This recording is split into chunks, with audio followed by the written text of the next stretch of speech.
सांगली महापालिकेच्या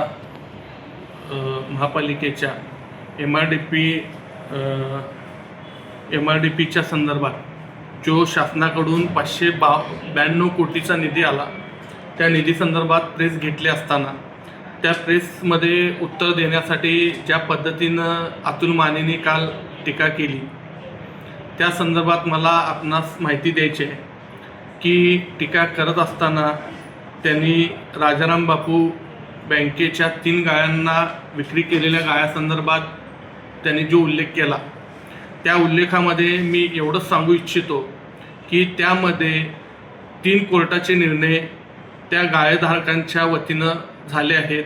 त्यानंतर महाराष्ट्र शासनाचा शासन निर्णय त्यामध्ये झालेला आहे की त्या लोकांना गाळे खरेदी करून देण्यासंदर्भातला.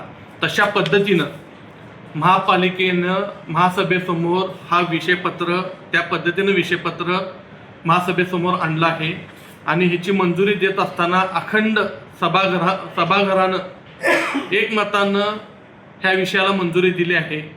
आणि त्यामध्ये ह्या गाळ्यासंदर्भात सभापती असं म्हणतात की टक्केवारी घेतली आहे का, हा प्रश्न मला न विचारता त्यांच्या महापौरांना त्यांनी विचारलं पाहिजे. कारण सभागृहामध्ये एखादा विषय मंजूर करायचे अधिकार हा महासभेमधले महापौरांना पण असतो, त्यांच्या गटनेत्याला पण असतो. ह्याचाच प्रश्न यांनी महापौरांना करावा. त्यानंतर त्यांनी सांगितलं की सभागृहामध्ये आमची वेगळी भूमिका असते आणि बाहेर वेगळी भूमिका असते. आमची सभागृहामध्ये पण तीच भूमिका होती आणि आत्ता पण आमची तीच भूमिका आहे.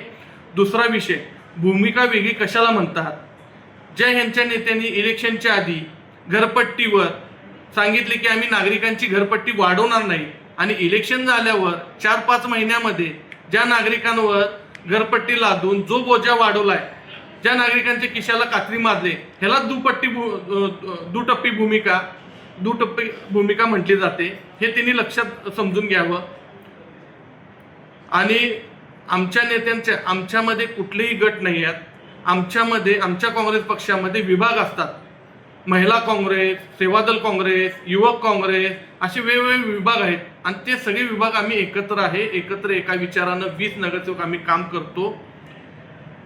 आत्तापर्यंत ह्या भाजपनं ह्या महापालिकेमध्ये एकच काम केलं आहे की ती आमच्या विरोधात प्रेस घेण्याचं. आणि त्या प्रेसमध्ये एकच ह्यांनी आमच्यावर टीका करतात की आम्ही स्टंटबाजी करतो. नागरिकांचे विषय सभागृहामध्ये मांडत असताना नागरिकांच्या हिताचे विषय मांडणं ह्याला स्टंट म्हणत असतील तर होय, आम्ही स्टंट करतोय. टक्केवारी जर कोणाला वाटत असेल की महापौर टक्केवारी घेतोय, सभापती टक्केवारी घेतोय, तर त्यांनी पुराव्यानिशी बोलावं. दरवेळी हवेत गोळीबार करणे, नागरिकांच्यात संभ्रम निर्माण करणे हे काही योग्य नाही आहे. माझं त्यांना अनेकदा आव्हान आहे मंगेश चव्हाणांना की त्यांनी असले आरोप करण्यापेक्षा सांगलीकरांच्या विकासासाठी आमच्या संघ हातात हात घालून काम करावं. आम्ही सांगलीकरांच्या हिताचं काम करत आहे. सांगलीकरांच्या हिताच्या कामासाठी विरोधी पक्षनेत्यांनी विरोध करू नये. जर त्यांना वाटत असेल की आम्ही काय जर चुकीचं करालोय तर त्याच वेळी आम्हाला त्यांनी धरावं आणि ती चूक करतोय असं निदर्शनास आणून द्यावं.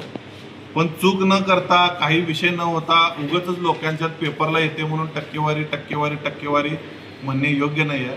कधी तर आम्ही सुद्धा म्हणू शकतो की तुम्ही या विषयात गप्प बसताय, त्या विषयात बोलताय, त्या विषयाची भूमिका वेगळी घेताय, ह्या विषयाची भूमिका वेगळी घेताय. मग जिथं गप्प बसताय तर तुम्ही पण टक्केवारी घेताय का कोणाकडनं? अशा आरोप प्रत्यारोप एकमेकावर करण्यापेक्षा सांगलीकरांच्या, मिरजकरांच्या, कुपवाडकरांच्या विकासासाठी आपण एकत्र येऊन काम करूया. आमची मानसिकता आहे ना एकत्र येऊन चांगलं काम करायची. एवढे 100 कोटी रुपयाचे आता वर्क ऑर्डर होणार आहेत येत्या 2-3 महिन्यात. चांगलं काम करून घेऊया सगळ्यांकडनं. एकमेकावर आरोप करत बसल्यात मजा दाखवण्यात काय अर्थ नाही आहे. लोकांची चांगली कामं करून घेऊया. माझं त्यांना परत एकदा आव्हान आहे की चांगल्या कामासाठी त्यांनी संघ यावं. एकमेकाची आमची गटबाजी कोणतीही नाही आहे, 10 वेळा सांगितलेलं आहे. लोकशाही मराठी ऐका, पहा, जागरूक रहा.